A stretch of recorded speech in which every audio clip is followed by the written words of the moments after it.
नमस्कार सिक्किम क्रोनिकलको लागि यो विशेष इन्टरभ्यूमा यहाँहरू सबैलाई स्वागत छ र आजको यो इन्टरभ्यूमा यो विशेष इन्टरभ्यूमा हामी विशेष गरी एलजीबीटी क्युआइए प्लस कम्युनिटीलाई लिएर केही चर्चाहरू गर्न लागिरहेको छौँ र यस चर्चाको लागि यस बातचितको लागि मसँग आज अति नै स्पेसल गेस्ट पनि हुनुहुन्छ। उहाँ हुनुहुन्छ मिस्टर सुहेल अब्बासी। उहाँ मुम्बईबाट हुनुहुन्छ भने उहाँ हमसफर ट्रस्टको को फाउन्डर अनि चेयरपर्सन पनि हुनुहुन्छ र उहाँसँग नै हामी यो कम्युनिटीलाई लिएर विभिन्न बिन्दुहरूमा विभिन्न विषयहरूमा कुराकानी गर्न लागिरहेको छौँ। सिन्स आजको हाम्रो गेस्ट मुम्बईबाट हुनुहुन्छ भने उहाँसँग हामी यो इन्टरभ्यू इङ्ग्लिसमा गर्ने प्रयास गर्नेछु।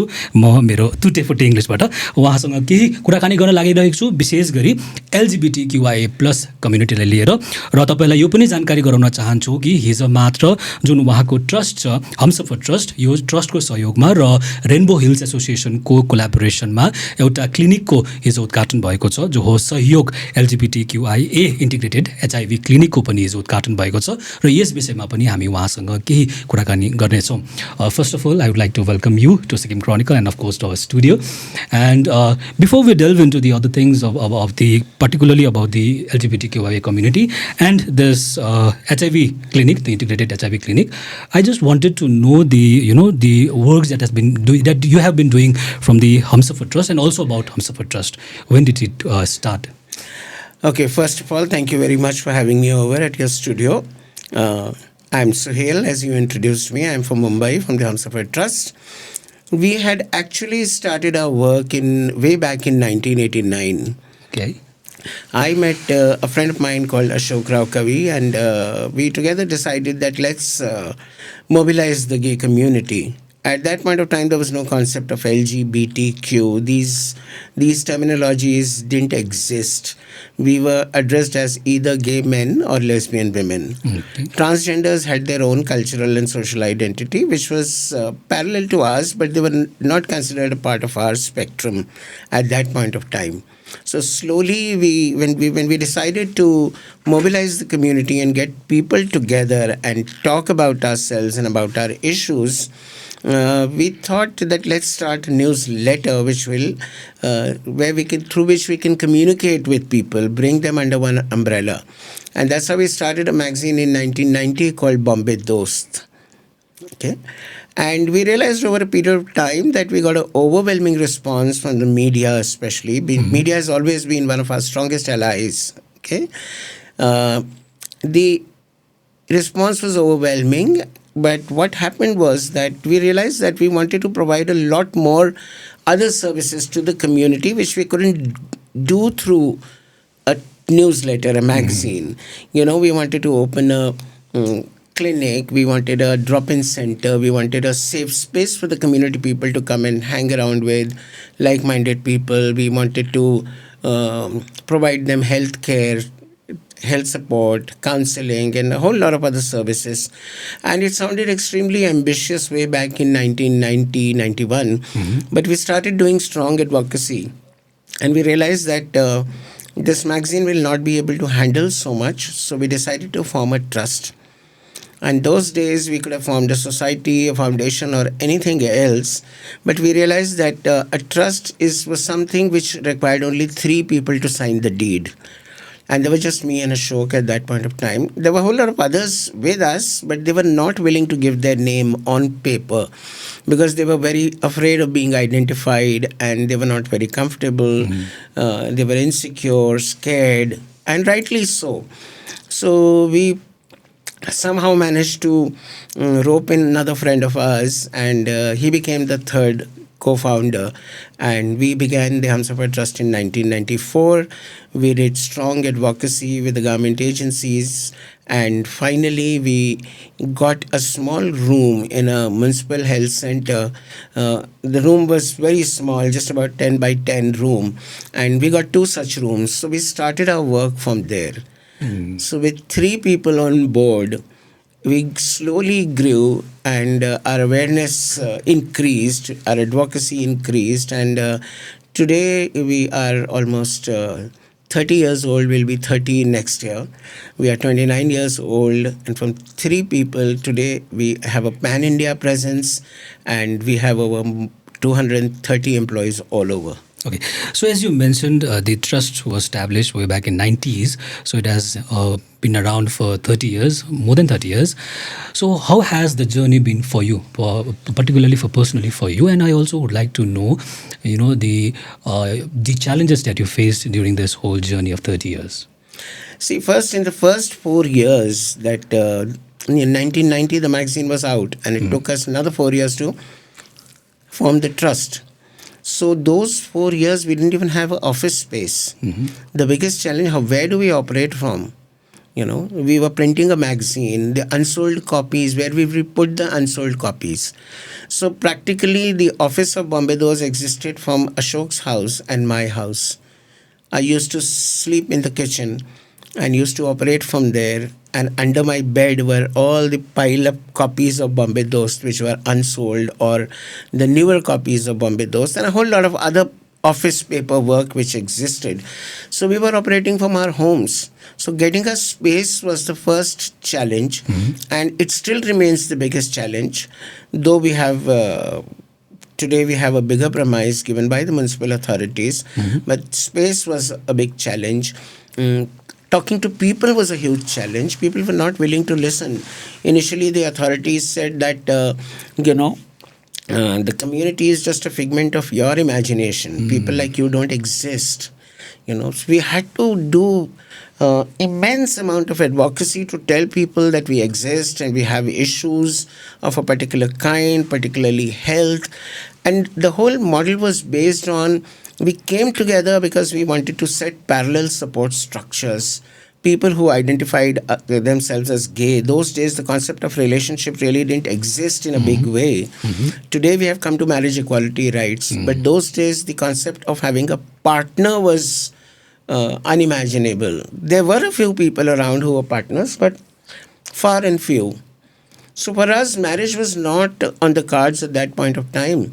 For us, that we were self-identified gay people, we had chosen to remain single, not get married to women. So we said, who will look after us in our old age? Because a whole lot of people who are straight will get married and they will have the traditional support systems within their families, but where will we go? Who will support us? So we said we will come together and stand by each other and support each other. So the model of Hamsafar was based on setting up a parallel support system. Okay. So you talked about the challenges that you faced especially from society also. So were there any challenges from the family, especially from the family? And since you have been working for more than 30 years, so have you seen the challenges that you faced while in 90s? Are those challenges still prevalent in today's society?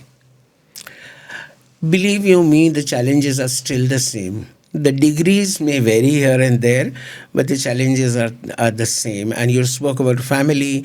I think the support of family is so important because, very well understand in the Indian system, we don't have a system where children grow up and leave their families and go and stay separately. We all stay together. I mean, with the advent of Industrial Revolution, we have broken, the joint families have broken into nuclear families now, but we still stay together. Unless a job takes away to another city or something like that, So the support of the family is a huge strengthening support. And if once you get a support, while you are growing up and while you are, in a very delicate situation, you are an adolescent and you are stepping into adulthood, you are coming to terms with what life is all about, your sexual awareness has just started, and you are so strongly conditioned by the heteronormative world around you. You always see your mother, father, bhai, bhabhi, chacha, chachi, mama, mami, and you're not allowed to even think beyond that one male, one female kind of a framework, So in such a scenario, when you think you are different, recognition and validation of your sexuality is very important. And the strength that you get if you get a support from your family is very invigorating, and it really gives you that push to stand up stand up for yourself, talk about your issues, and fight for your rights. Okay, so has the situation worsened or has been improved over the decades? In certain ways, it has improved in many ways, because today sexuality has become a living room. It's become a conversation over a dining table. Earlier, people didn't even talk about it. So there have been changes happening. Earlier, there were just 2-3 people who were willing to talk to the media. Today, there are hundreds of people who are willing to talk to the media. So you think the situation has improved over the years? In certain ways, it has improved, but in terms of rights, it's still not the same. Okay. So since you are in Sikkim, and it was just yesterday that a new clinic, that is Suhails LGBTQIA plus integrated HIV clinic, has been opened in Gangtok. So can you please briefly talk about the particular clinic also? Okay. So when we set up our trust in Mumbai, we always had, because our work was based on healthcare. We are strongly, that's our core competence, and that's our core need of the community is healthcare, and physical healthcare as well as mental health is equally important. So we had set up a clinic within Hamsafar, and which provided free pre-test and post-test HIV counseling, which provided mental health counseling. A doctor is on call. People who turn to be positive, we also enroll them in the government ART treatment scheme, and we make sure that people who come from the grassroots level to get access to healthcare, which is very, very important. And that clinic was very unique because it catered to essentially LGBTQ community, but we are still open to all. Anyone can come and take treatment over there. Okay. And why it's unique is because the health issues of LGBTQ people are very unique. A gay man cannot possibly go for a checkup to a family doctor, because his family doctor will know what he is up to, and they are afraid that their sexuality will be disclosed to their family, and their confidential matters will not stay confidential.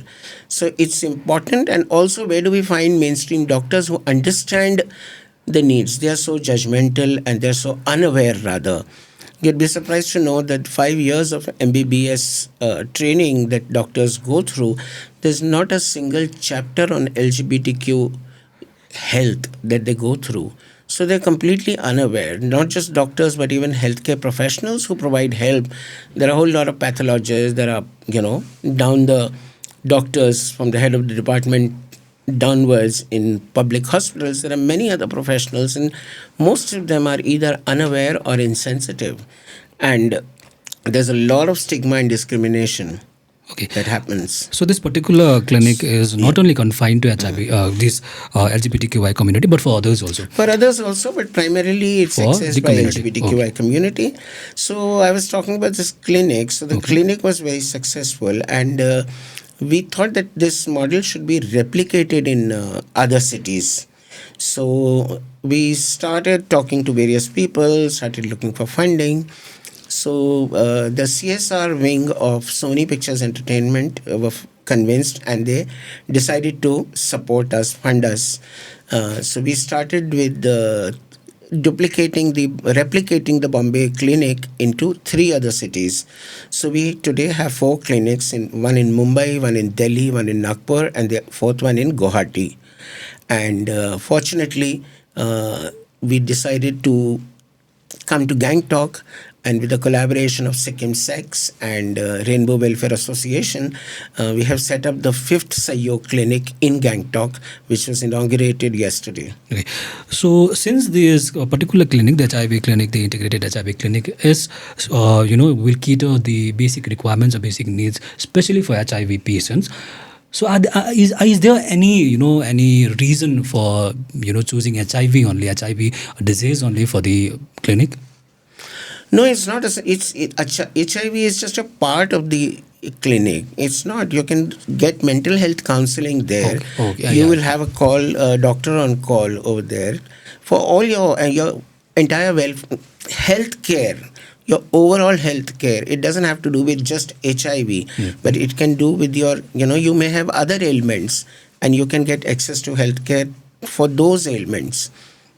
Okay, so since this is the fifth clinic that has been opened in Sikkim, that is the fifth clinic, and the sixth will be opened in Amritsar, as you mentioned. Yes. I just wanted to know, since this the subject of LGBTQIA plus community in Sikkim is up to certain aspect also, we say it as a taboo subject. People don't want to talk about it. Since recent years, it is changing and people are talking about it. But before few years, people used to think this subject as particularly as a taboo subject. So since you are in Sikkim, I just wanted to know from you only. So how do you view the situation of this particular subject in Sikkim? Do you have any special relationship with Sikkim prior to Since we have collaborated with people who are from here, so they are our eyes and ears, and they have reach in the communities. So they will help us, and we are also will support each other to reach out to the communities and get communities to access healthcare. And there may be a slow start, but I'm sure it will pick up. We started like that 30 years ago in Bombay as well. There's bound to be resistance from certain quarters, but we continue our work, we continue our fight. We have to just keep working. We can't wait for a favorable situation to happen. Everything in the world can't be hunky-dory and then you do your setup, Where you have to work, you have to work. So did you have any conversations with the people belonging to the community from our state? Yes, we did. We did. In fact, without the support of the communities, nothing can happen, really. I mean, even if we set up, somebody funds us and we set up the best of the clinic, and if people don't come to the clinic, then it's just a complete waste. Okay. So we have the support of, we met Sikkim Sex people, we met Rainbow Welfare Association people, and we said that we want to start this kind of a setup, and only after that, their blessings and their promises and assurance, that we decided to set up this clinic. So let's see how it pans out. Okay. Since you are here with us, talking with us, and you were one of the petitioners of, for Article 377 and also the Marriage Equality Act, you were one of the petitioners in the Supreme Court. So can you also please briefly highlight about your, work or your activism for the particular this right, and especially for Article 377? Especially after 377. No, Article 377 and marriage equality right. Your work for that. Okay. So see, Section 377 was, it was a long fight over 18 years, 20 years. And you all know, I mean, it's history by now, that we initially got a clearance from the Delhi High Court. They had read down Section 377, and then the Supreme Court in 2013 overturned that judgment, and then again in 2018 on 6 September, Supreme Court read down Section 377, where we were no longer considered criminal. So Section 377 still exists, but it has been altered, and it now allows two consenting adults who want to have sex with each other in the privacy of their homes will not be considered illegal. So earlier we were considered criminals. So reading down of Section 377 has taken a huge burden off our souls, that we are no more criminals. So about the Marriage Equality Act? Marriage equality rights, unfortunately, the Supreme Court didn't give us a favorable judgment, but there are certain, we are talking about curative petitions, it's in the offing. We are now meeting and brainstorming and strategizing as to how should we go further and bring about a change and do advocacy, because the judiciary has thrown the matter into the parliament. Yeah. So we need to do our advocacy with the parliamentarians and take our fight forward. So are you hopeful that the favorable outcome will come from your fight from the parliament? Because seeing at the scenario of our state in our country, it seems unlikely that the favorable outcome will come from your fight. So are you hopeful that one day the rights that you are seeking will be bestowed upon the LGBTQIA community? If we weren't hopeful, we wouldn't have started fighting. And like they say, like umeed pe to duniya qaim hai. So I'm hopeful. The judgment may take a long time to come, or longer than expected. Maybe after we are gone, dead and gone, but the judgment will come, and we hope so. Okay. And our fight goes on. We can't just stop our fight because, expecting a failure, you can't just stop your fight. Okay, since you have been working with the, working for the community for more than 30 years, as you mentioned, so are there any challenges, the few challenges, major challenges that the particular community is facing in the present scenario? We still face stigma, discrimination, lack of opportunities, job opportunities, and all we are asking for is equal rights. We are not even asking for any special rights. We are asking for equal rights. What happens is that if there are two people who are living together, whether they are two men or two women, or there's any other sex, people belonging to any other gender, sexual orientations or sexuality, if two individuals want to stay together, then inheritance becomes an issue, division of property becomes an issue. They don't have any kind of legal recognition to be together. They cannot nominate each other in their insurance policies, and if one of the partner dies, then the other partner gets no validation or any rights that should come to him or her or anyone else. A lot of times there are medical decisions which need to be taken. If a partner falls ill, many times the person individually is not in a mental state to take his own decisions. So you need someone to take those medical decisions on his behalf. And if he is living with his partner and not with his family, then what happens? And what happens after the death if they have jointly invested in living together and setting up a house or something? What happens to that? So there are lots of issues. We are not even allowed to adopt children. Okay, coming back to Sikkim again, the situation in Sikkim, one of the during this entire my this journey on the journalism, one of the word that I have heard a lot about is, and recently I also heard about this word from the community only, is the word homophobic. They feel that the community, the Sikkimese community out here is homophobic. So do you have any particular view on that? Is India homophobic country? Actually, India is by and large not a homophobic country. There's much more homophobia in the West, if you actually come to think. People here have a very rose-tinted vision about how sexuality is so liberal in the West, but there's far more homophobia that we have noticed in the West. Today, if you see in India, go to any city of India, if you see two men walking hand in hand, nobody raises an eyebrow. People don't stigmatize them or call them names or kind of bully them or anything like that. But you see that in other countries, it's far more scarier. So you feel that Western there country... is homophobia. I'm not saying there is no homophobia here. Yeah, there is deep-rooted homophobia, but it hasn't really manifested itself because we are such a small minority that we are the largest invisible minority. So many a times people don't notice us. Okay.